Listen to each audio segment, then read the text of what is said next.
All right, hey, figure drawing students. What I want you to do is I want you to do 3 separate drawings where you'll be laying out sort of skeletal armature that we can then build the muscle structure on top of.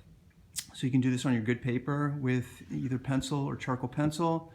And we're going to be basing this on a figure that's 7.5 heads high. So I think for your length paper, which is 24 inches, 3-inch head would get you an overall length of 22.5 inches, which is good, a good size. Alternatively, if you have some brown wrapping paper, you can do something a little bit more interesting and elegant looking with black charcoal pencil, white Conte, and red Conte. But if you don't have those things, that's fine. Just using your white paper is fine. So let's take a little bit closer look at what I've done here, and this will be a little bit of a review of some of the proportions that we talked about earlier, but I'll go over it again here. So again, we're basing this figure on 7.5 heads.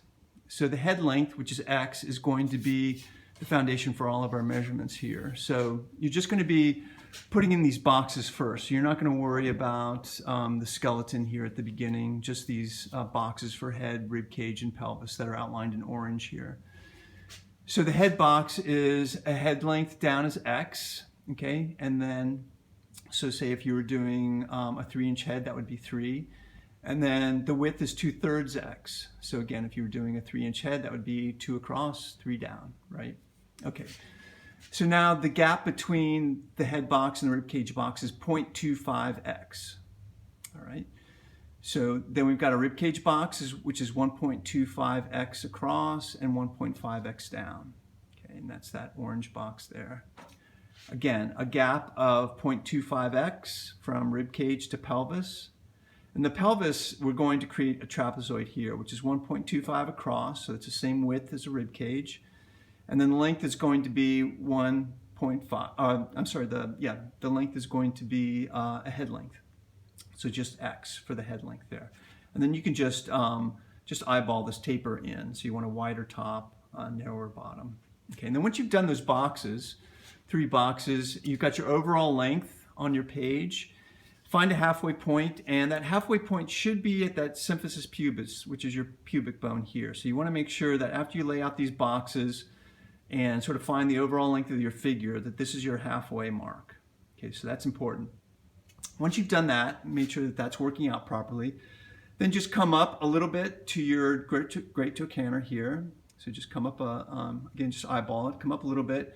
And then from that point down to the knee, or where the where your femur meets your tibia, that's going to be 2x. So from the top to the knee, 2x. And then from that point down to the ground plane, so that includes the foot, that's going to be 2x as well. All right, so that'll, and these at this point just lines. You don't have to draw in the skeleton for the arms or the legs right now. Okay, so to find the arms, we'll come back up to the top of the rib cage box, and the clavicles, from one point of the clavicle to the other side is 1.5x. So find that distance, and then come out, just jog out a little bit to where the arm will start.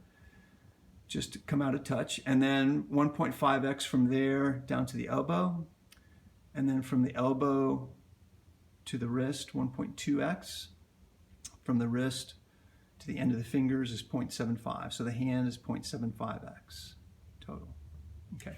So once you've done that, you've got your 3 boxes and those lines for the arms and legs, and you can come back and just put in a simple schematic for head, rib cage, and pelvis.